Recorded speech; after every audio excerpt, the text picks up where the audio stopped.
Need an assist on finding a new vehicle? Head to Bob Moore Ford because we're dishing out deals on our entire inventory, like the 2013 F-150 or F-250. Pick yours, then roll out. Visit BobMooreFordOKC.com for a chance to win our monthly prize.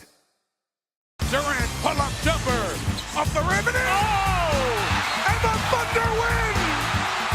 All right, come on, let's sing the Thunder song. When you hear the sound of thunder, don't you get too scared. Just grab your Thunder buddy and say these magic words. Hello and welcome back to another edition of the Thunder Buddies podcast. We're calling it a post-Game 4 preview of Game 5. No Barry Trammell in the house. Sad about that. By the way, we're presented by Bob Moore Ford. But Darnell Mayberry's in the house like always. How you doing? I'm okay. Tired or what? I'm a little tired. Man, do you wish every series, just from a selfish standpoint, was 2-3-2, so we don't have to shuttle back and forth between OKC and Memphis? Yeah, I'm not really fired up about going back to Memphis. I wish we got it in and got out. Yeah, you know who's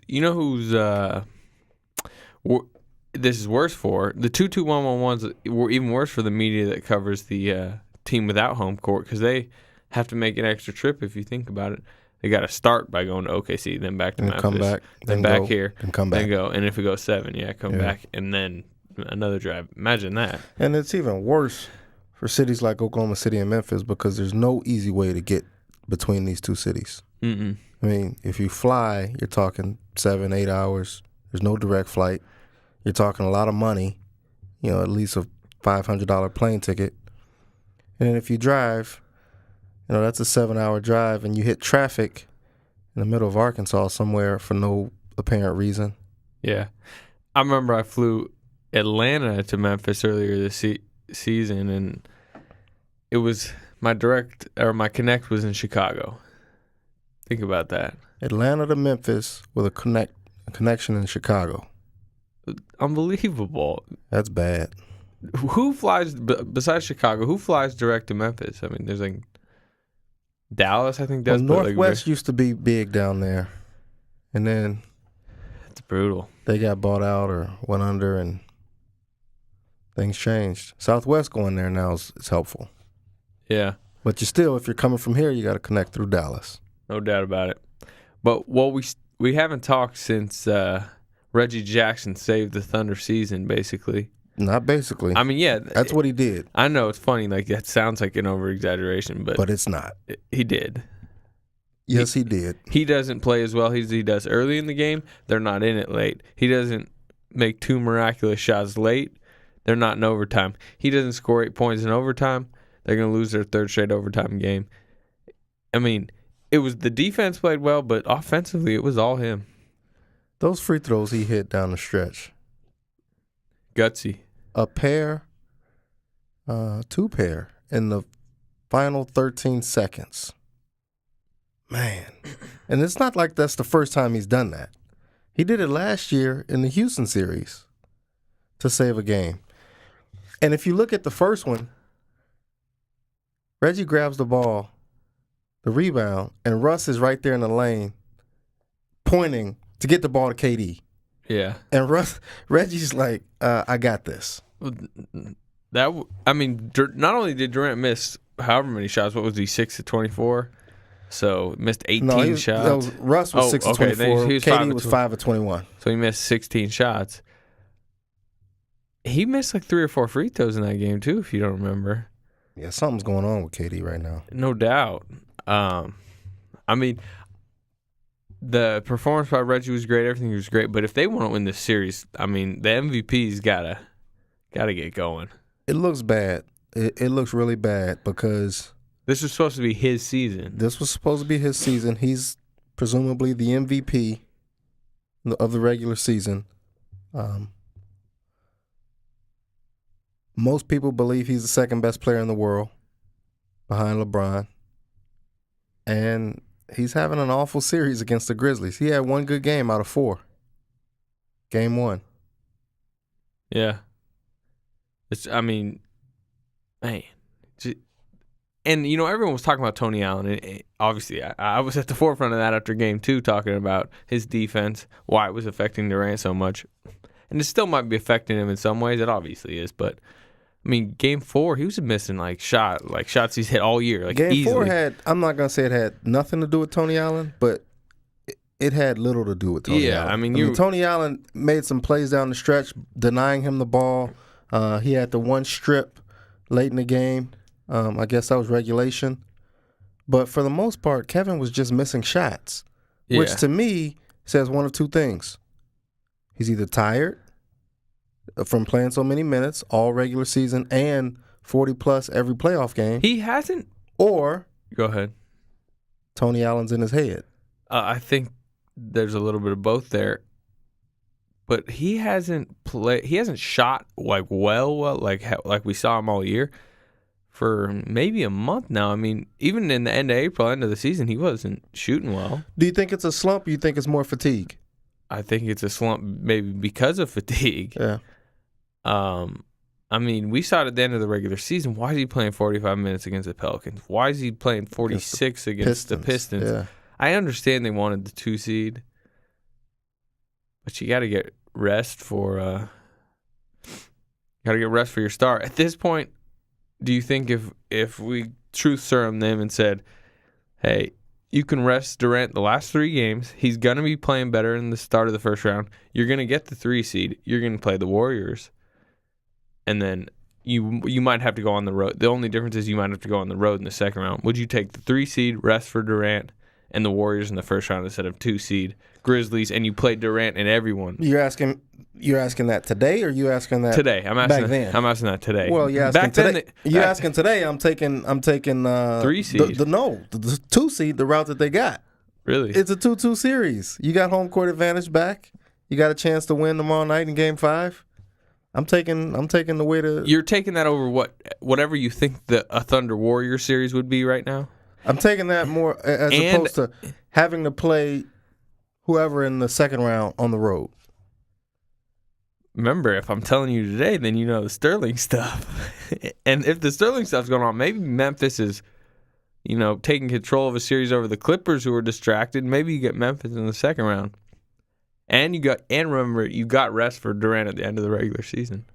Yeah. It's an interesting trade-off. Give me home court advantage. Even though, we just saw in this series that we've seen both teams can win on the road. Honest, most teams can win on the road at this point. Have we seen the playoffs so far? Home court's out the window. Yeah.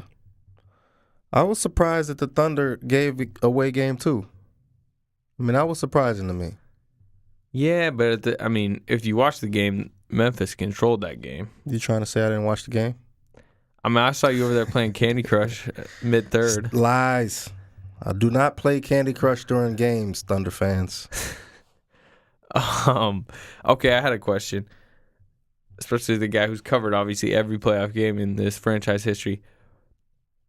Where does that rank on the best non-Westbrook Durant playoff performances by a Thunder player? It's got to be right up there with a couple of games Harden's had. Harden would be up there. Who's number one? That Harden, what was it, Game 5 against the Spurs? Yeah, that was impressive. Harden had something won against the Mavs that was impressive. But I think this one was more impressive. It's hard to top it's hard to compare the first round to the Western Conference Finals. Yeah. But when you consider the magnitude, we were about to write, we got kind of vetoed by the boss man, but we were about to write about the magnitude of that Game 4, right? Mm-hmm. And how that could be a potentially franchise-altering result. That game could be a potentially franchise-altering game. With Brooks's job security in the balance, Kevin Durant continuing to be on the 2016 clock, Russell Westbrook, Kevin Durant relationship, and they say that there's nothing there, but Russ comes out with these vague comments about people trying to tear them apart. He was just talking. So there was a lot at stake in that game, and Kevin Durant and Russell Westbrook were awful Just absolutely awful. Not all the way around. I mean, offensively, they were awful. Kevin Durant got that big steal off the Beano pass that led to the Reggie Jackson floater at the end of the regulation. So that was a big deflection by KD. So they did little things throughout the game. But they couldn't hit Russell's a shot. rebounds. And somebody needed to hit a shot, especially late. And Reggie Jackson stepped up and did it. Hit everything. I'm actually looking right now. James Harden never scored more than 30 points in a playoff game for the Thunder. Well, and Reggie had 32 the other night. Is that surprising to you? He scored more than James Harden ever did for the Thunder in a playoff game. In a playoff game. What was James's career high in the playoffs as for the Thunder? No, because just with the Thunder period, regular season or playoffs. Oh, geez. I just scrolled down and saw a 40-point game he had against Phoenix. So he's had at least 40. But in the playoffs, his best was 30 points in a game 2 loss to the Spurs in the Western Conference Finals. The reason it doesn't surprise me is because, and this kind of goes back to my beef about how Scott Brooks used him, and we're not trying to make this about James Harden, people, but, I mean, what Reggie did really looked like Harden the other night. Mm-hmm. Brooks played him mostly in the fourth. Like, he played him throughout the game. He waited till KD and Russ needed a breather, and then he let him kind of run that second unit at the start of the second quarter, and then he came back out, and then he come back probably with 5-6 minutes left in the third, maybe 4 or 5 minutes left in the third, and then he might play the rest of the way, maybe. And so he didn't get as many chances. No, and you got to remember, Reggie had 24 at the end of regulation. He had 8 in overtime. I mean, which is in and of itself. You had 8 in overtime. You basically carried them in OT, so that adds to the game. There's games. I forget what game it was. I think it was game 2. The Thunder got outscored 12-6 in overtime. So they didn't even score 8 points in overtime in game 2, and Reggie gets 8 by himself in game 4 in overtime. So no, it doesn't surprise me. Reggie really controlled that game down the stretch offensively. Yeah. I asked you about non-Durant Westbrook playoff performances. And let me say one more thing real quick. It took the Thunder a long time to realize, hey, James Harden knows what he's doing. So even though he was there for 3 years, it took Brooks a while to have that trust, and it took KD and Russ a long time to say, okay, James, you know what you're doing, and you can get us out of this just as easily as we can get us out of this. So now that they saw a player capable of doing that other than themselves, I think they were more comfortable with Reggie doing it once they saw that big 3 that he hit and his ability to take over.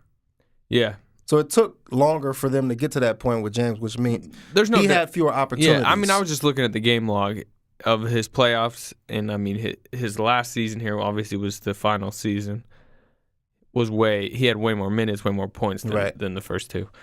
I had a candidate. I got a candidate for the non-Durant Westbrook best Thunder playoff performance. Game 4, Western Conference Finals. Serge Ibaka, 11 of 11 from the field, 26 points, and we'll throw in Kendrick Perkins, who went 7 and 9 for 15 in that game. So they changed the game.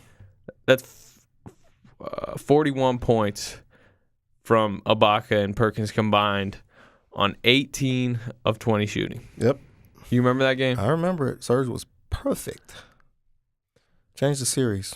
Where would you rank that? High. Very high. We got to look up that James Harden, what he did against Dallas. That he was so impressive against Dallas. 29. Oh my God, it was the closeout game. He had 29, 5 and 5 in 34 minutes. 11 of 16 from the field. That was sort of like his coming out. Okay, I'm a star. He's like, I'm a star. Nobody can guard me. Give me the ball at the top of the key, and I'm going to get you a bucket. You think Daryl Morey was watching that game? The whole league had to be watching that game. Wait, what? Yeah. So I'd say, man, that's a tough one. I think Reggie's above the Ibaka.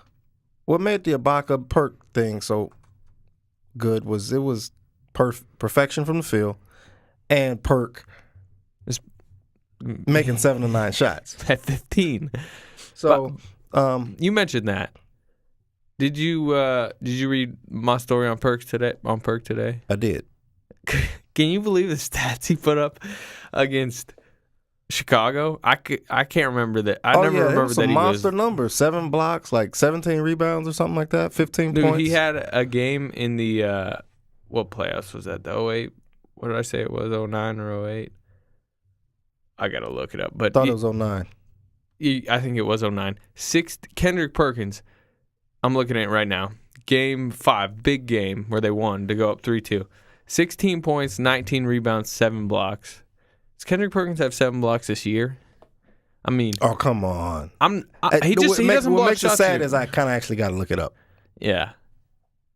I'm going to look it up. I wonder how many blocks he has this year. How many blocks does he hit? Oh, and by the way, that series he averaged 14 and 12. Who was Chicago's center? Noah? Joakim Noah. I mean, a young Noah, obviously. But, I mean, Kendrick Perkins was spry. He used to be... You've seen some Boston highlights? I mean, he was... That's the quote of the day. He wasn't Dwight Howard out there. Kendrick Perkins was spry. He wasn't Dwight Howard out there, but he was dunking. And obviously 7 blocks. He averaged 3 in the series. 32 blocks for Kendrick Perkins this season. He had 37 blocks in that series. He had a career high 150 that season. He was balling that season. That's what I'm saying. 08-09. How did they get 08-09 Kendrick Perkins back? I don't know, but man, did you remember he was that good? No. In fact, when they He has 2 won the blocks title in this series, by the way. when they won the title, that was my big question marks. Point guard and center. You know, Rondo, remember, was a question mark. He was a young point guard, and Perk was just this defensive center that, you know, obviously Kevin Garnett made him a lot better. So, Well, guess what? Kevin Garnett didn't play. This is the playoffs. Kevin Garnett was out, ooh, and he goes 14 and 12 and 3 blocks per game in the Chicago series against Noah. Then against Orlando and Dwight Howard, the next round, who they lost to in 7 without Garnett. Against Howard, he averages 10 and 11. And 2.3 blocks. He had a 12-point, 13 rebound, 5 block game against Dwight Howard. He had some 15 rebounds, 16 rebound games. I think that series against Chicago was the last time teams went 3 straight overtimes in the playoffs. Yeah. Obviously, Thunder and Grizzlies are in the middle of doing it, and might become the first, I think, to go 4 straight overtimes. If I heard that right the other day, if they go 4 overtime or Yeah, go I would overtime assume. in I Game mean, 5. 4 straight overtimes. But it's interesting. I think Perk has actually been in that. Yeah, both of them. Yeah, Maybe Yeah, that's talk why to his him about numbers are that. so. Although, I mean, all those overtimes. 37 blocks. I don't care how many OTs you play. He has 37 blocks in that series, and he only has 32 this season. Yeah. That shows you that. I mean, Go look up Derrick Rose's numbers. Let's talk about Derrick Rose. Go look up Derrick You Rose. wanna see Rose's if you want a numbers? flashback, go look at Derrick Rose's numbers in that series. All right. You know who was big? Rondo had a great series, I remember. Wasn't better than Rose. We're about to find out, aren't we? That was his rookie year. Man. All right, he was good. He wasn't incredible. He averaged 26 and 6. I mean, as a rookie, that's really good. Thank you. He had some 20.6 rebounds, 6 assists. His game 1 was really good. He had 36 points, 11 assists in a win in Boston. So that was kind of his coming out. A star was born. Man, we got to get him back healthy. Him, Kobe. You remember going to Wichita for the preseason game this season? And, Yep. And we were both like, okay, he's back. He's back. I went back and listened to one of our first podcasts after that game, and we were talking about him, and I was talking about how Chicago could beat Miami, and Well, yeah, that feels like a long time ago now. the Wizards are taking advantage of that right now. Yeah, there's a reason. It's probably a reason Barry Trammell's not with us today after he talked all that smack about my boys, The Bulls are going to these finals. They're Yeah. going to these finals. and now he's ducking and dodging me. Yeah, he is. Although you should be ducking and dodging us. 5-game series. Yeah, you know. We'll be driving back from Memphis, and I'll be saying I told you so. and then I drove back with someone else. Yeah, you had to, right? Yeah, I was wrong. But you know what? The one game, I mean, they're doing some things in this series that I was afraid of. Poor shot selection, the freewheeling offense, making bad decisions. Those are all things. Not playing great defense, especially on the perimeter, even though they're holding Gasol and Randolph in check. Those are all things that I was afraid of coming into this series that might cost them a game or two. I mean, I felt like they were going to lose one game, but I felt like those things could cost them an additional game. And, the Grizzlies made plays down the stretch in games 2 and 3, and the Thunder didn't. And it's kind of what I thought might happen. I thought the Thunder was beyond that point, but clearly they're not yet. I mean, that's probably been the biggest issue for them. Although, I mean, they struggled in OTs. They've struggled with some late game offense. But, man, they're escape artists to get the game to OT. Barry wrote about it today, but, I mean, they've been down by 4 points or more all of the last 3 games in the final minute of the game and got it to overtime somehow. Dude, I started thinking about summer vacation plans before Reggie hit that 3. I think Gasol hit a shot, like a jumper from the top of the key. Yeah, he did. And he did his, butt slap, and I'm fist like, bump. Okay, where am I going to go on vacation? Because the series looked like it was over. And the Thunder, they didn't even, normally the Thunder has that look in their eyes. Like, okay, we got this. There was a look on the bench like, oh, man, this is bad. And then Jackson threw up a 3 that was not a good shot. I was going to say, I don't care how hot he was. He wasn't, He wasn't hot from deep. No. So before that, he had, 19 points? Yeah. Before that 3?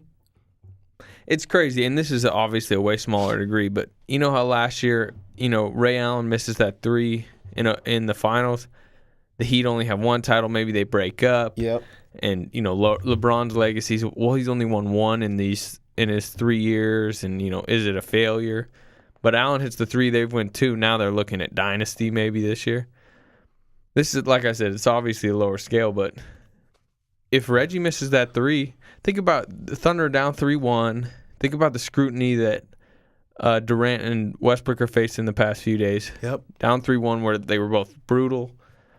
They probably end up losing a first-round series on Durant's MVP season. People are talking about, who's shooting more between those two and everything that's going on, and if they go on to lose the series.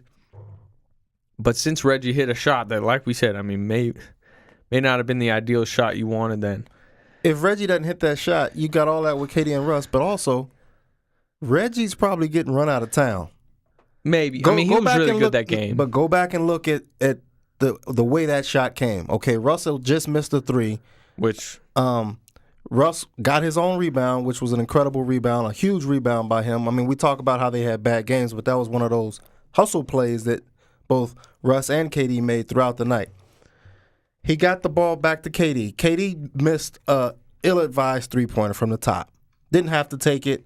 They didn't have to take a 3, and they did? Yeah, shocking. No way. So then Reggie gets the rebound. I think Reggie gets the rebound. And then all of a sudden, he's dribbling it out. At the top of the key, Russell's coming for a dribble handoff. He keeps the ball, kind of like on an option play. He keeps the ball instead of giving it to Russ on the dribble handoff, and he looks him off. Then he's got a chance to pass it to KD on the wing. Doesn't pass it to KD. Then he goes into his little dance on the wing, dribbling the ball. And you're thinking, what is he doing? What on earth is he doing? He just looked off 2 of the best offensive players on the planet. Yeah, but to jack up a step-back 3-pointer that was contested. Yeah. And I'm like, if he doesn't make that shot, trust me, this dude is going to get skewered the next day and the rest of the series until he's out of town. A little, but because of how, in a vacuum, you'd think. If he missed the shot, it's easy for to say no because he made the shot. But if he missed that shot after passing up Russ and then passing up KD, that would have been bad for Reggie. That would have been horrible for Reggie. In a vacuum, yeah, you'd think that if that situation happened late in the game or in a must-win game, that he did it, that people would be killing him. But at the same time, because of how it played all the way up until then, how bad Durant and Westbrook were offensively, they couldn't make a shot. he's not getting killed the next day. He's maybe people are saying, well, that was a dumb shot, but he's the reason they were even in the game. And they're saying, well, why are we blaming this sixth man when the loss is really on the two stars who, by the way, we love debating. Yeah. So I think 95% of the blame and the talk would have been on the terrible games by Durant and Westbrook. I agree with that. I agree. But Reggie would have got his share too. He would have got some. He would have got his because share. Because he also man. had the heave at the end of regulation, which made no sense. Only that, but like he's not a 3-point shooter. You know what I mean? He's not a 3-point shooter, and he took a questionable shot when he passed up the two All-Stars on his team. Yeah, but I mean, at the same time, are you trusting Durant and Westbrook to And throw? He's had a bad series. Let's say he does. He hasn't had a very good series. So you're thinking, why is he taking that shot in that moment? But by that time, he had already had a I don't huge think anybody game. remembers what he did through 3 quarters if he misses that shot. I think they but do. I agree. More blame would be on Durant and Westbrook. But if he misses that shot, I'm telling you, it wouldn't have been a good look for Reggie Jackson. All right. This series overall right now, you've covered like I was saying earlier, you've covered every Thunder series. Yep. Rank your top 5 most, just best series. All factors involved. Well, is the Grizzlies Thunder that first series they played, which was 7 games, triple OT, was that the best one? Yeah, I think so. Western Conference Finals had to be good just because of the magnitude and the way it just flipped. An underrated one was the very first year, the first round against the Lakers. Yeah. I mean, you got the world champion Lakers and everything that they're about at that time. When you left L.A. down 2-0, like, were you thinking sweep? No.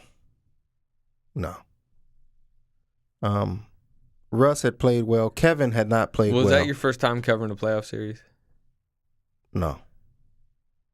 I covered the finals back in Miami, not in Miami, in Dallas, 2006. Shaq, Wade. How was the Staples Center when with a good Lakers team? How was that? I mean, it's all right. It's not great. I mean, you got to remember I think that was a 1-8. Is that a 1-8? Yeah, it was. Yeah, it was 1-8. It was 1-8. And so like the Thunder wasn't supposed to be there. It was the storyline was incredible. You had this underdog startup team versus the world champions, the new kids on the block versus the old veterans, and Kevin Durant making his playoff debut versus Kobe Bryant, who's chasing history. It was just phenomenal storyline. So, and this team wasn't this team. Like you had Nenad Kirstic and Jeff Green still starting. Like you didn't have Perk and Serge Ibaka. Although, Jeff Green was still a good player, but I know what you're saying. He was okay. He wasn't Serge Ibaka. Nenad for he was a shooter, but he wasn't giving you anything defensively. Not near the level of post defense that Perk gives you. So, for the Thunder to even be in that series and to lose on a tip-in at home, I mean, that was just an incredible series. And if you remember, that was the series where the fans stayed after that loss and gave them the standing ovation, which really turned a lot of people's heads to Oklahoma City and how great these fans are. And so I think that one, and it was the first time. I mean, you can't ignore the fact that was the first time, and there's the nostalgia of all of that. So, where does the NBA Finals rank as far as I know? It wasn't a very good series.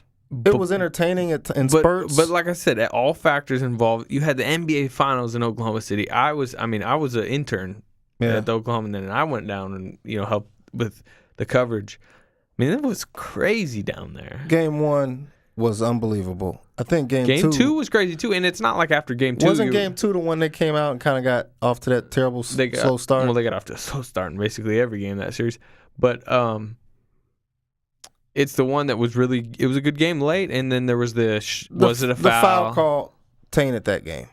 Well, I think he got fouled. You know what that does? That provides history and kind of mystique to the game. It's still known as like, oh, what if they called that foul? And it's allowed Thunder fans to hold this like hope in the back of their mind. Yeah, but I mean, Look, the Thunder wasn't ready for that. No. They weren't ready for that. But I'm just saying, that's a very interesting series. I mean, memorable-wise, like I said, all factors involved. I know it wasn't as competitive as some other series. You know what you'll remember about that series if you're a Thunder fan? Scott Brooks not sitting down Kendrick Perkins. Like, that's not a great thing to remember. That's like a...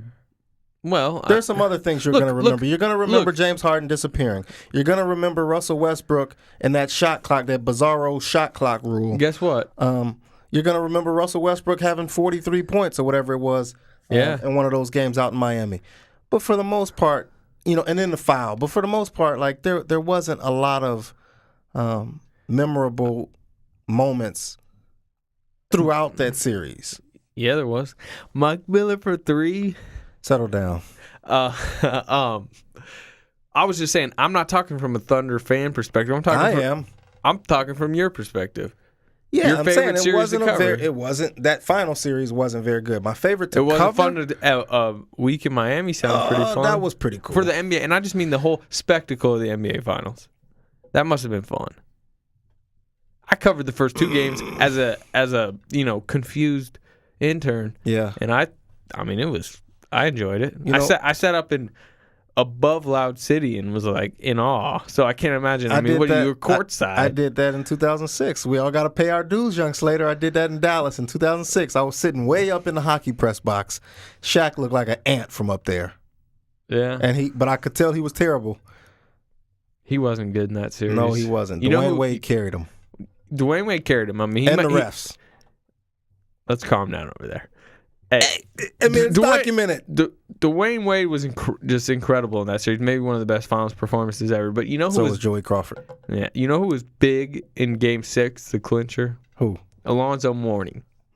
He had like 6 blocks. Gary Payton hit a shot. Gary Payton hit a big shot in Miami. Yep. That was a huge shot he hit. And then White Chocolate J. Will actually had some plays. Where is he now? Probably somewhere smoking rope with Randy Moss in West Virginia, probably somewhere. Hey, Randy Moss is on TV now. He's Is he really? Fox Sports 1, he's like an NFL analyst for straight Fox cash, homie. Fox Sports 1 has great personalities on there. Like they got Gary Payton, Randy Moss, Brian Urlacher's on Donovan McNabb.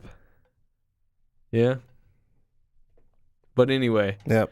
Also, I can't believe this team won the title. It was really all Wade. But Antoine Walker was kind of big in that series, hitting the threes shimmy and then shimmying. Yeah. That was a good series. I'm trying to think of another playoff series that was sort of memorable or my most fun. Well, look, last year the Rockets series was got kind of crazy once Westbrook went out. Yeah. The Memphis one wasn't good. Lakers and how about the Mavs? Washington? Now they lose in 5. Was Dirk just? I remember he had that huge game in Dallas in that Western Conference Finals that year. Yeah. I'd probably say it's the Lakers. Probably the Lakers, then the Spurs, then the finals. What about the Grizzlies 3 OT? Grizzlies 3 OT. Some of those games. That 3 OT was incredible, but some of those other games weren't as close as you think. There was another OT in that series, though. Yeah. Yep. But I know what you're saying. I think there were some blowouts within. Yeah. There hasn't been any. Well, I guess Game 1 was a blowout in this series. Well, okay. It was a fourth quarter game, and then it turned into a blowout again, I guess. So my question is, where does this one? I mean, obviously, it's going to matter how this plays out. Yeah. But where is this? Is this starting to rank up there? I think so.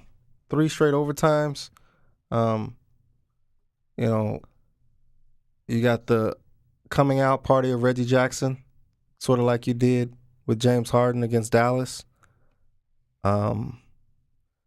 Just a tough, gritty Memphis team versus a team like the Thunder that wants to run. You got these contrasting styles.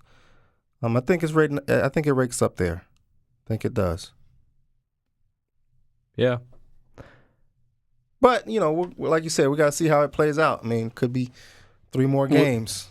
What was that atmosphere in Memphis the last 2 games as good, not as good, or the same as in 11 where they were kind of an upstart, or even last year, I guess.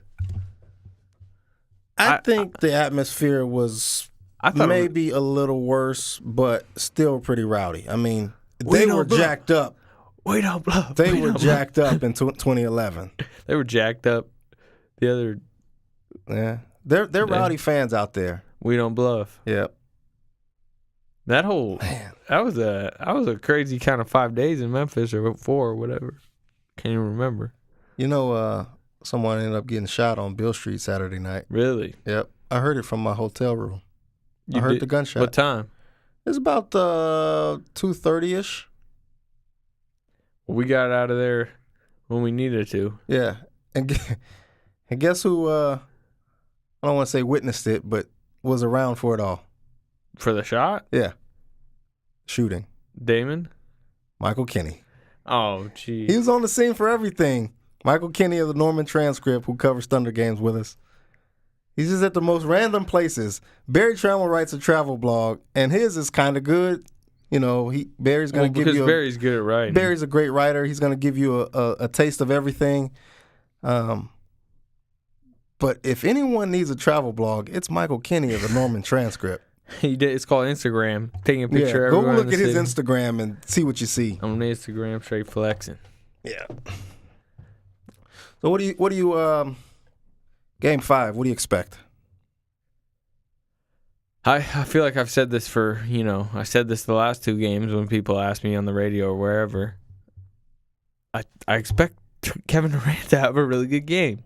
I expect him to say, hey, I got to put this team on my back. We need a win. What makes you think that? The fact that he's Kevin Durant? Yeah, I mean, his history would tell it. I mean, he's never shrunk from big moments.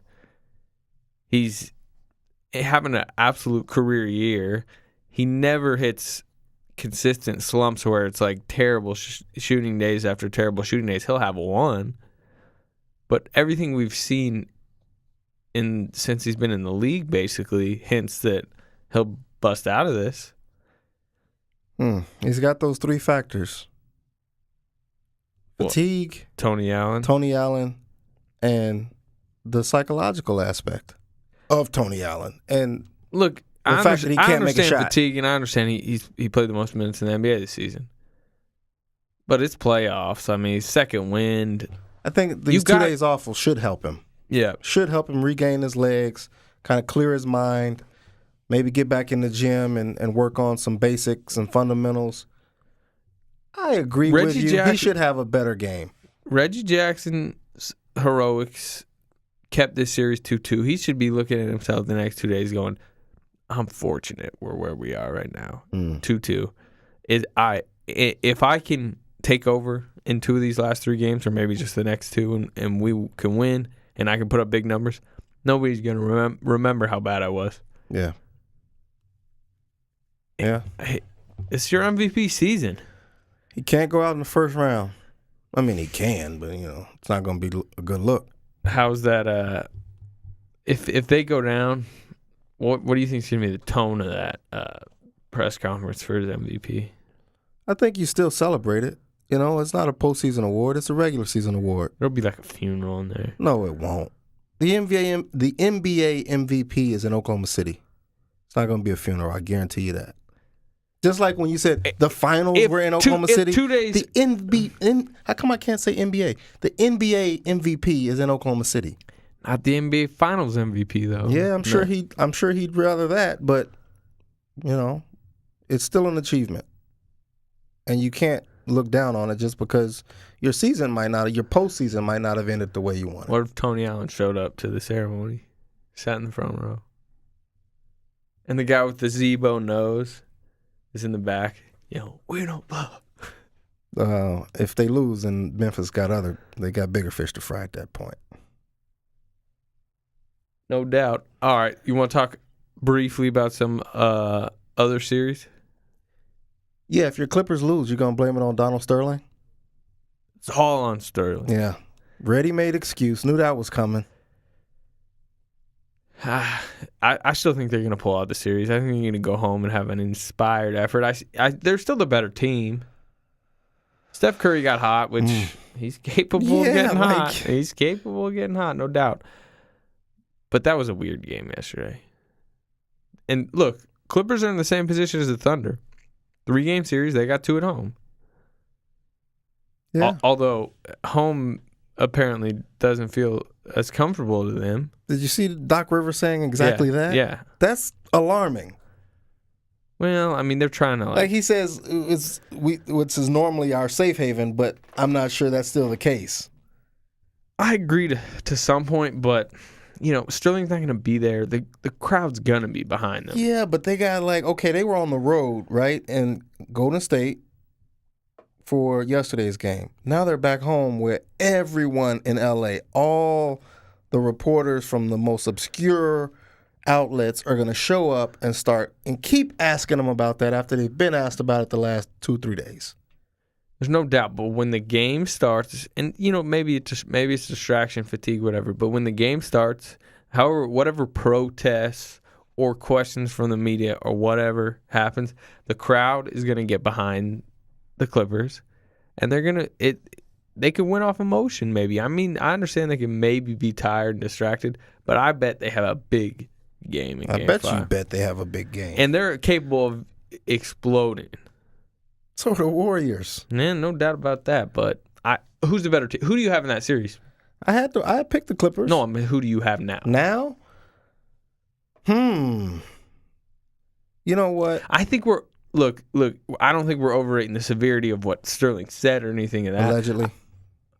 Yeah, sure. I think we're overrating the effect it's going to have on the Clippers. I think Steph Curry just got super hot yesterday. Yeah, they were a little distracted. It probably affected them a little. I think they're going to go home. I think they're going to take care of this series. We'll see. I mean, Tuesday night, it's going to be a big game. They lose that one, I think they lose the series. Okay. That one's out of the way. Houston, Portland. At the risk of sounding like a young Anthony Slater over there, stick a fork in Houston. They're done. Do I ever say that? Well, you said something similar about Portland. What'd you say coming into the series? I said the Rockets are near lock to get to there the you go. And now I'm saying they're a lock to lose the series. So yeah. Although it was weird. Even when they were down 2-0, I thought they were going to Portland. I was like, they could turn this around and win 2, and they almost did. Mo Williams did something that might cost his team. I saw there was like a scuffle late after the final buzzer. Yeah. What exactly happened? He walked up to the rookie guy, Troy Daniels or Tony Daniels, whatever his name is. Why are you doing that? That guy's having series of his life. You know what? The guy, I feel like, I don't want to defend Mo Williams because it was an incredibly boneheaded move, but I feel like for Mo Williams to do something like that, that dude had to do something. What did Mo Williams do? He just walked up to him and started yapping as the Rockets were leaving the court. I mean, the Rockets had their backs turned, and they were leaving the court. Mm-hmm. And Mo Williams chases him, basically, runs up to him. He walks up to him and stops him, starts yapping, and then, talking all this trash and smiling in his face, and they have to be separated. So you're saying that could fire up the Rockets. Although, if you look at Dwight Howard in the background, he didn't look like a guy who was sticking up for his teammates. He was just standing there watching the whole time. And Rockets should be fired up anyways. Yeah. What do you think? What do you think of Harden's series so far? I mean, he's so skilled offensively, but dude, it's the playoffs. You gotta be better. Pretend like you want to play defense. Gotta be better. Do you think this is just gonna plague him his whole career? I mean, do you see some of the defense he was playing last night? And obviously everyone's documented this year the defense he's played this season. Yeah, he hasn't been good, and I think he kind of jogs out and pretends like he's going for a steal. And the one that Parsons got a flagrant on. Oh, he just kind of overplayed a pass to Aldridge, which he was never gonna steal, and kind of pretended like he was trying to, and it gave Aldridge a clear lane. So Parsons came over, flagranted him. Yeah. Kind of changed the game a little, and it was really all just because of Harden's stupid defense. I think he'll get better. I don't think he'll ever be a primary defender. Yeah, no, I don't think so either. But you know the guy I look at? Look, just Carmelo Anthony. Just don't be a liability. I think he's going to be like Carmelo Anthony. I think he'll have the potential to play D when he wants to. We've seen him in Oklahoma City play some solid defense. Whenever Kobe came to town, James Harden got up for Kobe Bryant. I think it's because he grew up in L.A. He grew up a fan of Kobe Bryant, and Kobe brought the best out of Harden. Now, who's going to be able to do that going forward in James Harden's career? I don't know. But we've seen him show flashes of being able to play good defense. And that's the same thing we saw with Carmelo Anthony. When they met the Lakers, I think it was in the Western Conference Finals. Carmelo really played Kobe well defensively. But it's few and far between for Melo. Just like I think it's going to be few and far between for Harden. Melo tries a lot harder on defense, I think, than Harden ever has. Yeah, he's also an older, more established player. Harden's still trying to make a name for himself and enjoy superstardom and no doubt get on all NBA teams. I think Harden is an all-NBA player. His offense is crazy good. But I don't think Melo was ever this poor on defense, especially just with energy and want to. I don't think Melo was ever this kind of lethargic. It's unbelievable. Yeah. Okay. Spurs Mavs. If I was tossing up the series, you're still taking the Spurs, right? Yes. Championship pedigree is hard to beat. Yeah, guess who also has it? The Mavs. Not these Mavs. Some of them. The two most important people, Rick Carlisle, Dirk Nowitzki. Monte Ellis playing well. Vince Carter's insanity, baby. I still got the Spurs. Tony Parker and Manu. I agree, but I wouldn't. Manu Ginobili and Tiago Splitter were lighting them up in the fourth quarter on the pick and roll. Dallas looked like they didn't have an answer for Guess them. who else was getting lit up? Who? The Spurs. Well, neither team could stop the other one. You know who they can't guard? They can't guard Monte Ellis. Maybe not. It's just like Westbrook against the Spurs. We've talked about mismatches. They can't stay in front of Monte Ellis. Yeah, Monte has a tendency of shooting out of the game too. So we'll see. Just like Russell Westbrook. I'd put if you're saying who do you trust more, Monte Ellis or the Spurs? I'm not saying that. I'm saying one team's up 2-1. Obviously, has home court now. Yeah, they got to win. I think whoever wins tonight wins the series. That fair? I don't know, man. You're saying Dallas could go up 3-1 tonight, and you think the Spurs would still come back and win? Or I'm not saying they would. I'm saying they could. Okay. I'd still pick the Spurs. I wouldn't be surprised if they did. We'll see. I thought it was going to be a sweeper, a 5-gamer, but Dallas has impressed me. Yeah. And it seems like the Spurs they're suddenly, the last, however many years, they really kind of got some bad luck. The Ray Allen 3, the Vince Carter fadeaway. Mm-hmm. Luck is not on their side. Yeah. All right. East, quick. Wizards, are they NBA Finals contenders? Suddenly I'm rooting for the Atlanta Hawks. Yeah, right. Because I still don't think the Wizards can beat the Pacers. I still don't think they can beat. I think the Pacers are going to get it together. Yeah, you keep saying that. They got a huge one tonight. A huge one. Yeah, look, they've had the last 4 games were huge, and they barely won game 4. Almost shouldn't have won game 4. Yeah, say the same thing about the Thunder. I know the Grizzlies aren't the Hawks, but I'm just saying. Saying, that's playoff basketball. It doesn't care. It doesn't matter how you win as long as you get the win. To a point, but who would you take out of the East right now? Please don't tell me it's still the Pacers.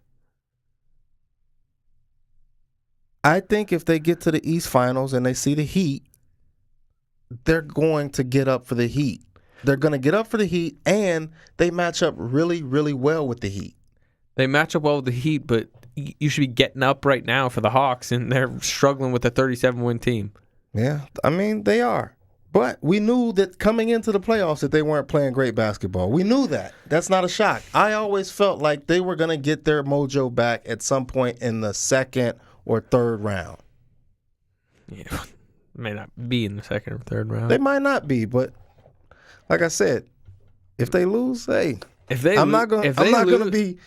lose, do the Heat just does the Heat waltz to the finals? Does the East just hand them, say it's all right, we don't need to play?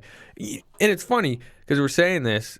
I think the Heat are a lot worse than they were the last few years. I mean, they just have no depth really. And then, do you trust if D Wade plays like he has been? I mean, they're almost just as good because he's been really good these first 3 games. Yeah, but it's not the first 3 games I'm worried about. Yeah, with no, D-Wade. I mean, I'm completely. Now, with let's see you. how he holds up in the second round and the third round and the NBA Finals. The thing that's helping the Heat is how quick these series for them are spread out. They've had like 2 days off between each game, and they win tonight. They get a week off before the second round. How much rest is he getting right now? Like, what's his minutes at? I think they're playing him probably like 28, 30-ish. But and they're catching a ton of breaks. I mean, like Al Jefferson, gets hurt, so that turned into a sweep when Al Jefferson kind of, did that plantar fasciitis thing. I wish he'd stop playing. Now, no matter who they get, I mean, the Nets or Raptors look like they're probably going 7. Yeah, that's going to be an interesting series. And it's like the Heat would probably rather play the Raptors, but I think they'd beat either of those teams. You got any concerns about the Nets if you're a Heat fan? If you're a Heat fan, I mean, they go 4-0 this season. The one thing I will say is Paul Pierce kills the Heat. He loves playing against LeBron. He just always hits big shots and does that weird, stare down to the crowd. Garnett will probably have one big game just to like send himself outright. Yeah, I bet that's a 6-game series, but in the long run, I just think LeBron would just take over when needed. Yeah. Just like he did to Boston the last few years, Wade's playing 34 minutes. That's more than I thought. And playing very well. What are his numbers? 18.3, 3.3, and 4.3. But what's his shooting? He's shooting 50% from the field, 50% from three-point range, and 75 from free throw line. Guess what? What? That's what you need. If you get that from Wade, this team's going to win the finals again. If you can get that consistently. But, I mean, like we talked about, I don't know if you can. Yeah. If he's shooting 50% and playing 34 minutes, they hit a new dynamic level. Yeah. Because LeBron's playing, obviously. I mean, he's always going to play well, so. We'll see. I want to see them in the next round. I do, too. I mean, this is it's weird because this is probably the best first round I've ever seen, but that series is like, I don't know if I even want to watch. Mm-hmm. Okay, so Wizards, Bulls, you're taking Wizards, obviously. Yep. Who you got, Nets, Raptors? I still think Brooklyn's experience is gonna help them win that series. I'm gonna go with the Nets. Yeah, I think so too. And then Heat obviously gonna take it. Okay, Hawks, Pacers. Yeah, I know you think the Pacers are gonna